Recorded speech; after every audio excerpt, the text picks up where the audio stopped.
Hey guys, so finally, my brother actually bought me this, so I didn't purchase it myself. They're normally around $25 to $30 Canadian, so yeah. Anyways, this is a new McFarlane Toys, sorry, I can't get it all in the frame, but it's McFarlane Toys, My Hero Academia figure, and this is Hawks.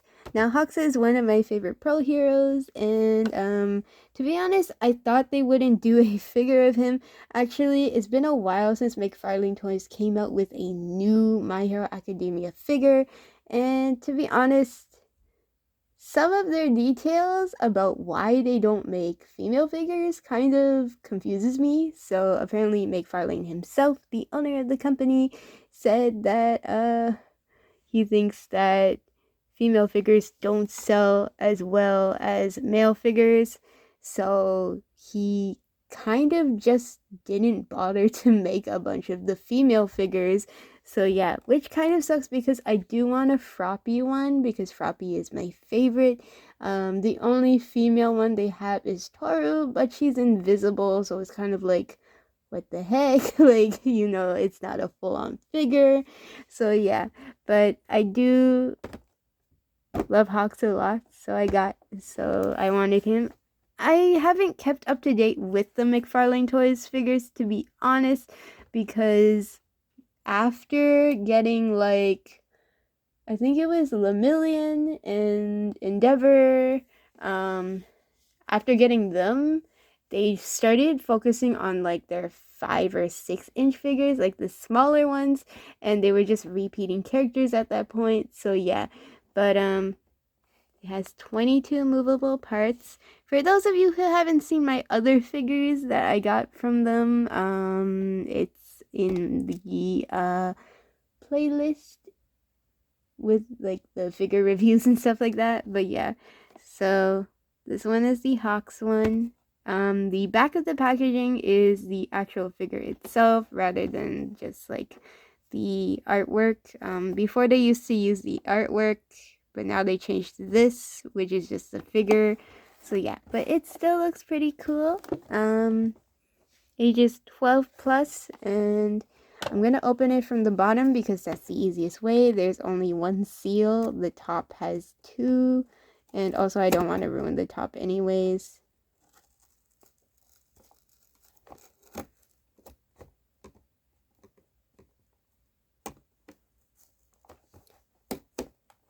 Okay, I think I kind of ruined the packaging a bit. The box. Okay. It's the bottom. It's okay. I don't need it. Let me just take it off screen. Yeah, I kind of broke a hole in it. It's okay. It's the bottom. It's not the top.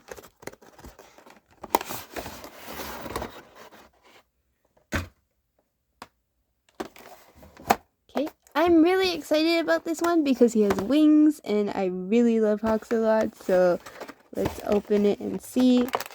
First off, the background is different compared to the other ones. The other ones have just been like this plain light blue or an orange color to make it look actiony, and this one kind of looks like wind a bit. It's super cool. Definitely the backgrounds have changed. I don't know, like, in the future if they make other ones, if they'll all look different. I'm just gonna try to take this stand out carefully.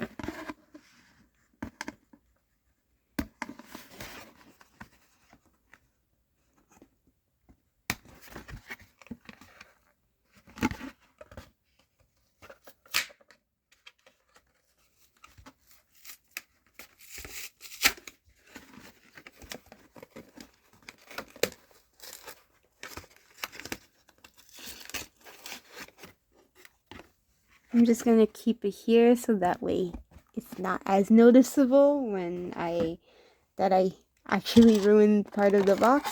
So sometimes they have 2 tags and they kind of look like eye tags, but they're just, like, attached here. So this one, he only has 1 and it's on his waist.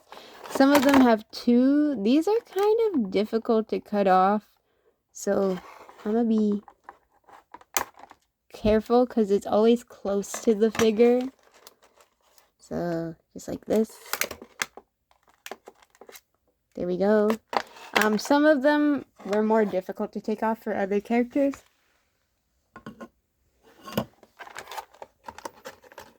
So let's see how easy he is to actually take from this, because some of them are really difficult.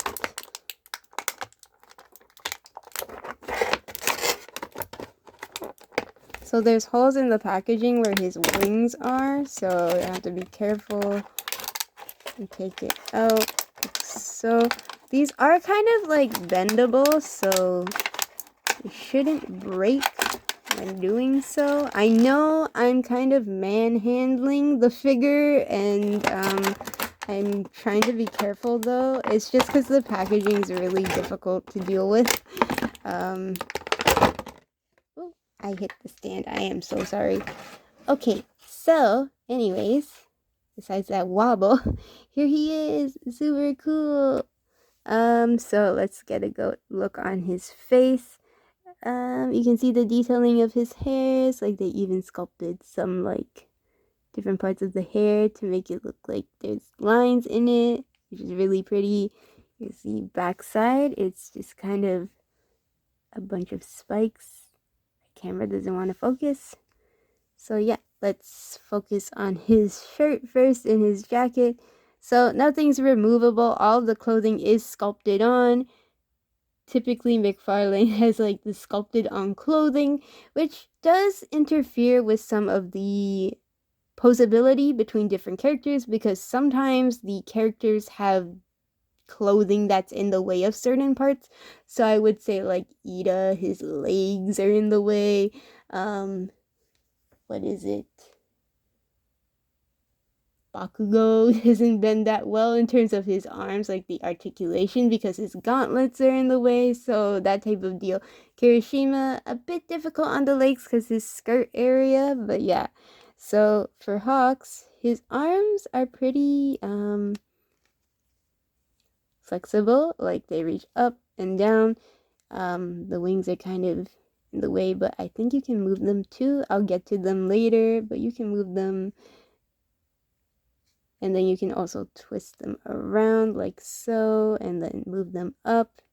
The only thing with having this much posability is sometimes and this type of sculpting with the clothing is sometimes you have a loss of like realism in terms of like, yeah, the arm, you can see all the joints and stuff. But I do like how they tried to implement all of the different wrinkles in his jacket and the feathering of like the fur parts, and then his elbow does bend like so. I think it's double jointed. I don't know. I don't normally review figures, but yeah. And then he has his hand, which you could move up or down quite a bit actually, because nothing's in the way of his hand. And then you can move around. The weird thing is this one did not come with like any accessories, and normally they do. I would have liked to see more of a coming with like a giant feather sword, which he normally uses to fight, because he can change the density of his wings. Just something that I probably would have preferred to see something. Like sometimes they come with like different faces and stuff, but it seems like for him it doesn't. His goggles are transparent though, so they look really cool. And they did get like his facial hair, like his tiny stubs, and then like his eyebrows too. My camera keeps not wanting to focus. And also his headphones. So yeah. So this is also like his jacket is actually very flexible. It's like soft plastic, and so is this area too. You can't take it off for real, but it is flexible, and some parts aren't attached. So that's nice, and also I think that's good for posability. His chest, it doesn't move that much, but there is some articulation with it, and you can see they painted on the design for his shirt really nicely. I would say he doesn't have that much smudging, but again, it depends. I find like their quality control is hit or miss. Sometimes there's like giant smudges on them, like I've gotten some of them. And then I did get like Bakugo, like he was missing one of his grenades on his belt. So if you're able to pick these up in person, it would be nicer because you could just see the quality in front of you and you can find little defects if you're picky about those things. I personally, like, I do care about them considering that they're figures, but the thing is, like, because my brother ordered most of them online, it's not like I get to pick and choose, but they still, like, I still care about them because they're my figures anyways, so yeah. Um, so lifting upwards and downwards, you can see how, like, some of his back area for his, like, stops him from moving his legs super far back, so that's as far as it can go, which means, like, you know, he can't raise his leg backwards that much. And then his here, these are like separate parts, like his behind and his legs are separate, and then his knees, because his pants are like supposed to be really baggy and thick, they do kind of look like they get in the way. Like, this is how far he can bend his leg. I definitely think Aizawa, which is like the eraser head, he has the most posability when it comes to his legs because they're more flexible, because the way his costume is constructed is very like tight looking, so it's slimmer on all parts. But yeah, and then his feet can go around like so, and then up if you want them to, and then it does have the this part, so his foot can go up and down. The detailing of his shoes are there though, and my camera does not want to focus on any of this.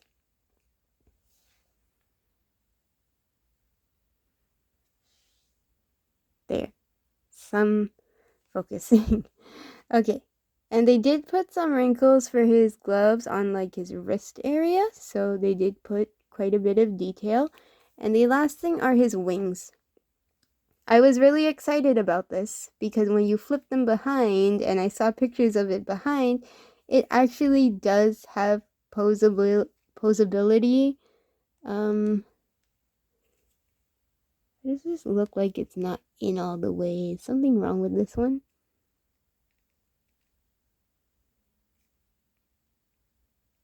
Okay, I'm gonna have to take a look at that later because I don't want to break it, but you can basically move them all the way around, I guess, and then you can go folding inwards, like outward, inwards like this, and like this. But yeah, that's basically it. And then he has two holes on his feet, so you can put the peg in for the stand. These stands are okay if you don't move your figures, but they are very like flimsy in terms of like if your character is more top heavy, like what's his name, One for All, definitely that's more difficult. Like he won't stand and he just gets in the way all the time. But yeah, for Hawks it's okay. So yeah, so that's basically it for this video. Hope you guys enjoyed. I haven't done one of these in a long while because, to be honest, I don't buy that many figures anymore because they kind of slowed down on new characters that they were pushing out. So hopefully if I see any more, I'll go buy them. So yeah, so hope you guys enjoyed this video. Bye!